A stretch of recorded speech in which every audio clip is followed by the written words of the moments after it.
저게 무슨 논점이에요? 내 얘기를 내가 유출했다고? 이게 좀 약간 지능이 떨어지는 애들의 토론 화법인데 이상한 화법이에요. 바보 같은 소리 하는 겁니다. 초딩들이 논점을 잘 못 잡고 똑같은 말 반복하고 하면서 싸우는 말싸움 있죠? 바보 같은 친구예요, 저 친구는. 이제까지 TV조선에서는요, 이런 보도가 나가질 못했어요. TV조선은 왜 그랬어?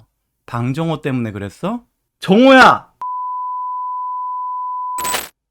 비공개 회의를 하냐 마냐를 가지고 언쟁을 했습니다. 그동안 내내 최고위원 회의 하는 동안 비공개 회의의 내용들 오픈돼서 비공개 회의 내용이 누차 제가 그 제안을 드리지 않았습니까? 회의 단속을 좀 해달라고.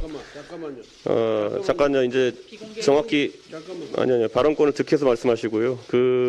언론에 나가거나 아니면은 발언권을 댓글이나 득하시고 말씀하세요. 그리고 비공개 최고위원 회의에서 나온 내용들이 누차 누출되면서 실제로 언론에서 대표님께서 많이 유출을 하시지 발언권을 득하고 않았습니까? 말씀하세요. 스스로도.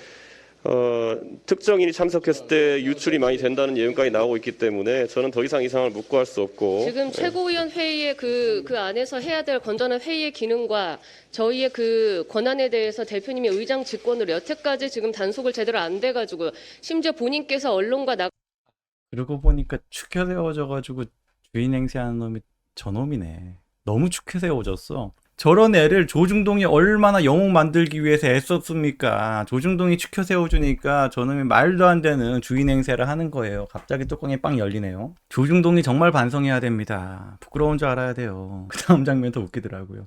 나가지 말라고. 일어섰습니다. 그렇게 나가면 안 되지.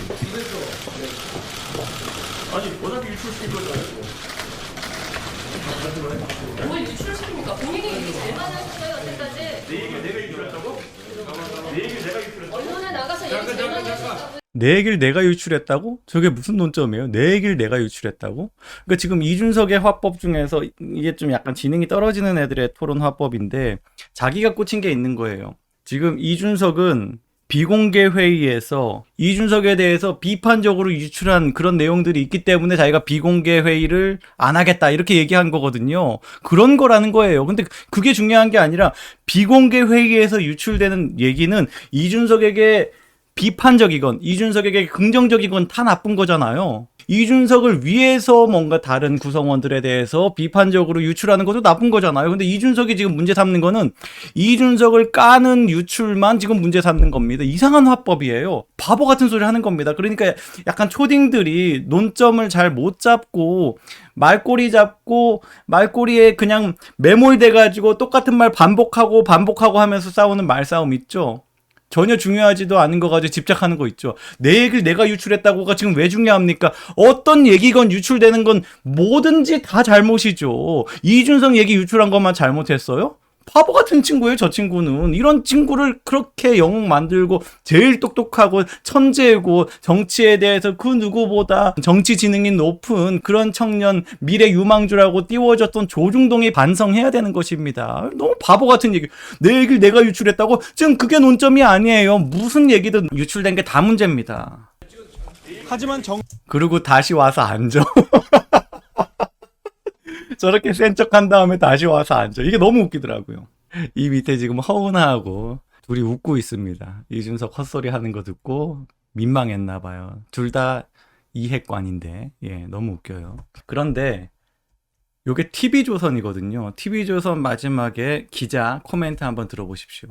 하지만 정작 이 대표는 과거 대선 당시 비공개 회의에서 나온 최고위원의 반발을 언론에 밝히기도 했습니다.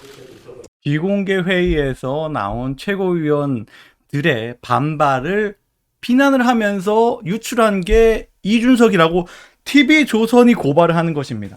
이제까지 TV조선에서는요, 이런 보도가 나가질 못했어요. 기자들은 씁니다.